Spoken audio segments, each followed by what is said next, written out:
So guys, magandang hapon sa inyo lahat. Nandito ako ngayon sa SM Ecolan guys.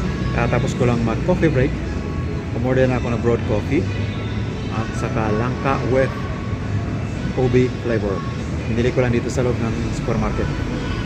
Maraming tao doon sa loob. Meron mga upuan doon at saka misa. Dito lang ako sa labas kasi daming dito. Upuan din.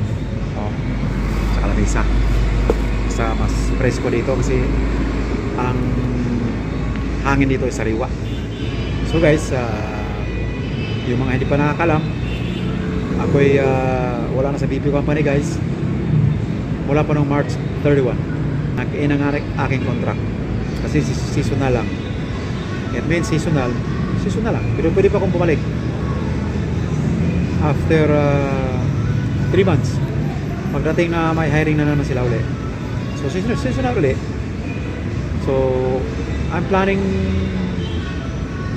to relax muna kasi balak na ako pumunta ng Visayas, somewhere in Bohol, Cebu, like that, Dumaguete or Masbate, mga ganyan, by road trip travel.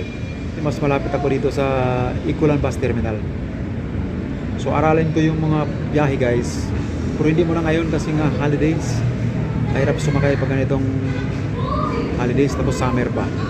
So guys, uwi na ako guys kasi hapon na, bumaba na yung araw. Hinintay ko lang yung bumaba yung araw. Kulimlim ng langit guys. So kaya makauwi na tayo kasi ang hirap sumakay ngayon. Upo muna tayo dito. Mahirap sumakay ngayon guys kasi nga rush hour na. So schedule bukas pupunta ako ng People's Park para mag-jogging.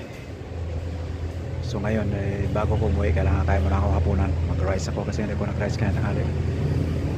So doon lang ako kakain sa may restaurant Sarbasan. So yun lang muna vlog ko sa ito. Nanasayang kayo mag-like, mag-share, mag-subscribe sa akin channel, John Carina TV. Bye!